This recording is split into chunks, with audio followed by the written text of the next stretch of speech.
Praise the lord. ఈరోజు మీ కొరకు దేవుని వాగ్దానం. మీ అందరికీ ప్రభు నామములో వందనాలు తెలియజేస్తున్నాను. మీరు తెలియజేస్తున్న మీ సమస్యలన్నిటి కొరకు నేను ప్రార్థన చేస్తున్నాను. తప్పకుండా దేవుడు మిమ్మల్ని దీవించి ఆశీర్వదిస్తాడు. ఈ యొక్క సందేశం మీకు ఆశీర్వాదకరంగా ఉన్నట్లయితే లైక్ చేయండి, కామెంట్ చేయండి, షేర్ చేయండి. ఈరోజు ఛానల్ని సబ్స్క్రైబ్ కొరకు చేసుకోండి. ప్రభు సెలవిచ్చిన మాట జెఫన్యా గ్రంథం 3వ అధ్యాయం 20వ వచనం. నిజంగా భూమి మీద ఉన్న జనులందరి దృష్టికి నేను మీకు ఖ్యాతిని మంచి పేరును తెప్పింతును. ఇదే యెహోవా వాక్కు. మీ సహోదరి సహోదరులారా, అద్భుతమైనటువంటి వాగ్దానాన్ని దేవుడు మన కొరకు అనుగ్రహిస్తున్నాడు. అదేమిటంటే, ఈ భూమి మీద ఉన్న జనులందరి దృష్టికి నేను మీకు ఖ్యాతిని మంచి పేరును తెప్పిస్తానన్నాడు.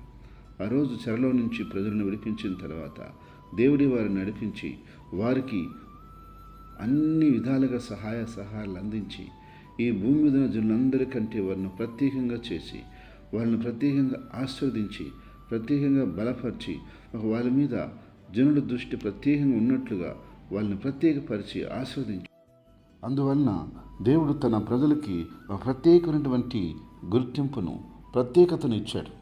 కాబట్టి ప్రియ సహోదరి సహోదరులారా, ఈరోజు నీ యొక్క స్థితి ఎలా అయినా ఉండొచ్చు, నీ యొక్క పరిస్థితి ఏమై ఉండొచ్చు.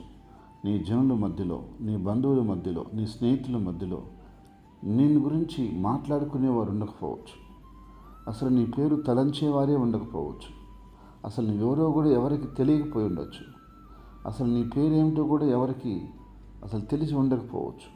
కానీ ప్రభువైన యేసుక్రీస్తు నిన్ను ఆశీర్వదించడం ప్రారంభించితే నీ యొక్క పేరు నీ జనుల్లోనూ, బంధువుల్లోనూ, స్నేహితుల్లోనూ అది అనేక ప్రాంతాలకి, జిల్లాలకి, రాష్ట్రాలకి, దేశాలకి అది కీర్తించినట్లుగా, వ్యాపించినట్లుగా దేవుడు ఆస్వాదించబోతున్నాడు. కాబట్టి నా ప్రియ సహోదరి సహోదరా, నువ్వు నమ్మినట్లయితే దేవుడు నీకు గొప్ప సహాయాన్నిచ్చి గొప్పగా నేను చేయబోతున్నాడు. ఎప్పుడు నువ్వు గొప్ప చేయబడతావో, గొప్ప వ్యక్తిగా తీర్చబడతావో, ఆ రోజు నీకు ఆటోమేటిక్గా మంచి పేరు ఉంటుంది, మంచి ఖ్యాతి ఉంటుంది, మంచి గౌరవం ఉంటుంది. ఒక గొర్రెలు కాసుకునేటువంటి ఒక సామాన్య కాపరిని రాజుగా చేసినప్పుడు దావీదంటే ఎవరో అందరికీ తెలిసింది. ఐగుప్తులో బానిసగా ఉన్నటువంటి ఒక యోసేపుని ఆ దేశాన్ని పరిపాలించేటువంటి గవర్నర్గా చేసినందుకు యోసేపు అంటే ఎవరో లోకమందరికి తెలిసింది. ఎక్కడో బానిసగా ఉన్నటువంటి ఒక దానియేలుని దేవుడు ఆ యొక్క దేశంలో ఒక ఉన్నతమైనటువంటి అధికారిగా చేసినప్పుడు దానియేలు ఎవరో అందరికీ తెలిసింది. ఈరోజు నిన్ను కూడా దేవుడు అలా ఆస్వాదించినప్పుడు తప్పకుండా నువ్వెవరో కూడా లోకమంతటికి తెలియబోతుంది. దేవుడు అలాంటి ఖ్యాతిని, అలాంటి పేరును దేవుడు నీకు ఇచ్చి ఆశీర్వదించి గొప్ప చేసి నిన్ను వర్ధలు చేయబోతూ ఉన్నాడు. ఆమేన్. ప్రార్థన. ప్రేమగల తండ్రి, పరిశుద్ధమైన దేవానికి స్తోత్రం చెల్లిస్తున్నాను. అవును ప్రభువా, నాయన, ఈరోజు నీ ప్రజలంటే ఎవరికి తెలియకపోవచ్చు, నీ బిడ్డల్ని గుర్తించేవారు లేకపోవచ్చు, నీ బిడ్డల యొక్క పేరు ఎవరికి తెలియకపోవచ్చు. కానీ దేవుని అయ్యా నీకు వాటిని బట్టి నువ్వు చెబుతున్నావు, నీకు మంచి పేరును ఖ్యాతిని తెప్పిస్తాను.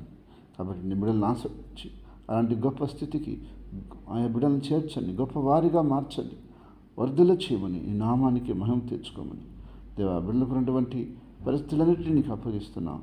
వర్ధల చేయమని, నామ మహిమ తెచ్చుకోమని, అన్ని విషయాలు తోడుండమని. అయ్యా, దినం పుట్టినరోజు నివాదనం జరుపుకున్న వ్యక్తులని, బిడ్డల్ని, కుటుంబాన్ని పేరు పేరున మీరు ఆస్వాదించి బలపరిచి దీవించి కాపాడి నీ నామానికి మహిమ తెచ్చుకోమని. అయ్యా, అన్ని విషయాలు నీ కృపా దీవెనలు, ఆశీర్వాదాలు, నీ మేలు, నీ సంతోష సమాధానాలు నీ ప్రజలు పొందుకున్నట్లుగా వర్ధల చేయమని యేసు నామమున ప్రార్థిస్తున్నాను తండ్రి. ఆమేన్.